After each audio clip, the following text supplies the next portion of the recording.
for the story this morning, I would like you to look at this picture. Do you know who that might be? Do you know? You do? Who is it? Martin Luther King Jr. Yes, it is Martin Luther King. I mean, it kind of is a lesson about him, so yes.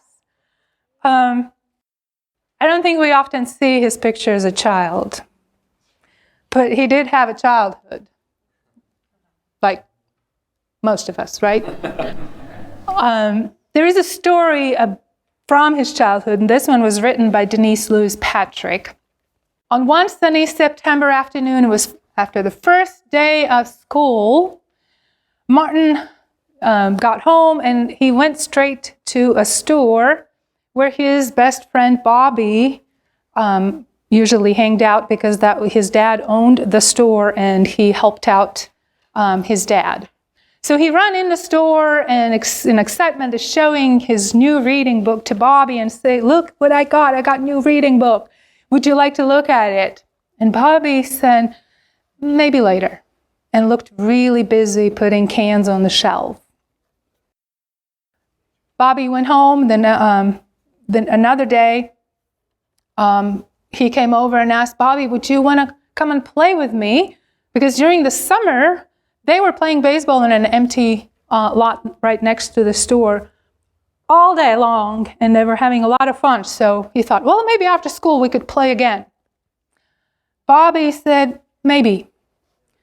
But he didn't come that day to play, nor the next day or the day after that. A few days later, Martin's mom was making cookies, and they were really great cookies. I mean, who doesn't like cookies here? Anybody? But he knew Bobby loved these cookies that Mama made, and so he got some and took them over to Bobby and was, in case he grabbed his baseball glove with him too, and as he was coming towards Bobby to like ask him something, just barely said hi, Bobby just said, "I can't." And so Martin was pretty confused about what's happening.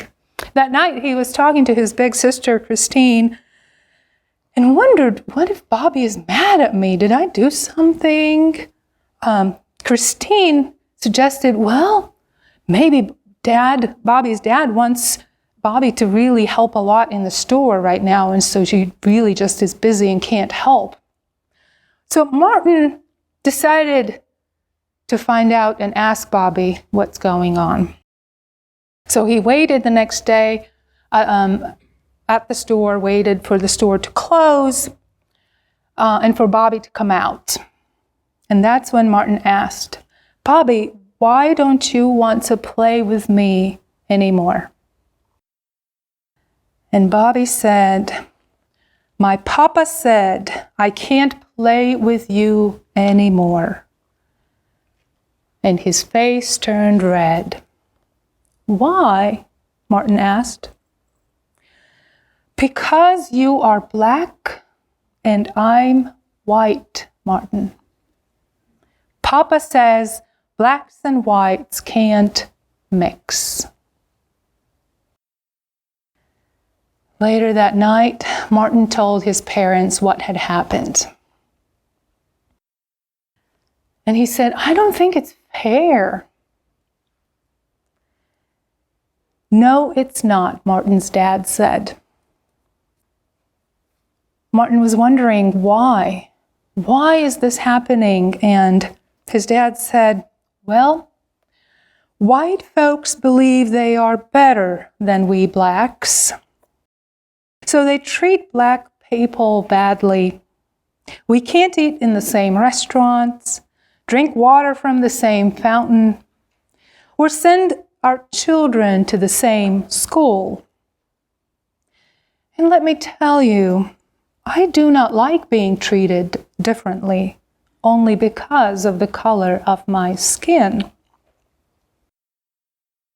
Martin didn't feel like eating anymore, but he got an idea.